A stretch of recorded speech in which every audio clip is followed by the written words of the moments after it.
Hey boys and girls, we're going to talk about coping saws and when to use them and miters. This is how-to rockin' reviews, so let's get it started. Alright, first we're going to cut a 2 miters.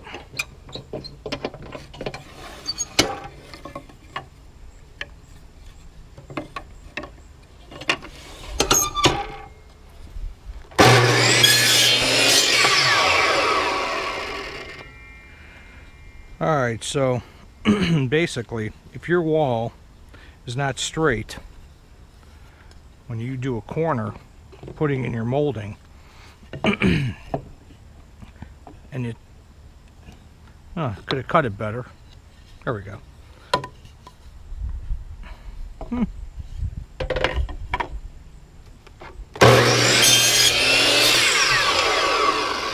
There we go. So if you don't have a perfect angle on your wall when you're doing your miter box, see how this is real nice? Well, a lot of times when the walls are out of square, they open up and they look like crap. But today we're going to show you how to do a coping saw. So the first thing you want to do is you're gonna do the butt end all the way to the wall, just like that. And then the piece coming in is gonna have to do a back miter.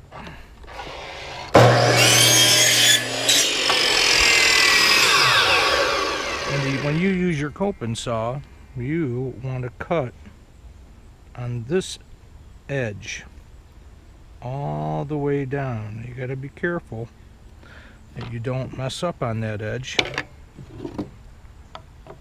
And this is a coping saw.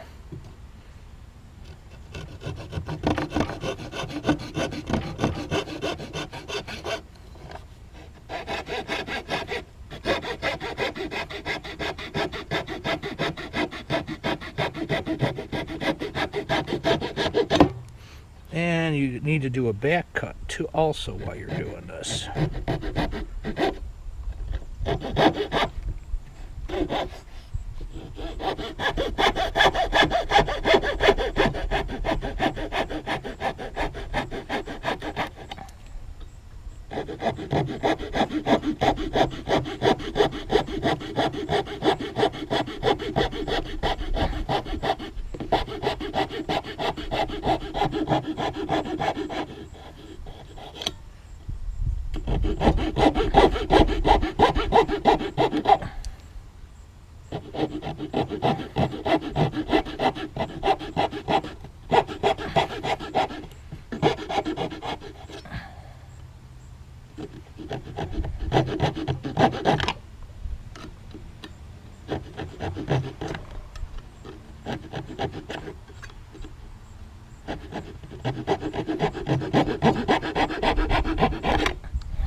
So when this is against your wall, like so,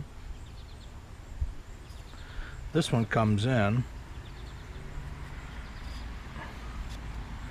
It doesn't matter how bad your wall's out. You just put a little caulk back there. Put a little caulk back there. Use the coping saw.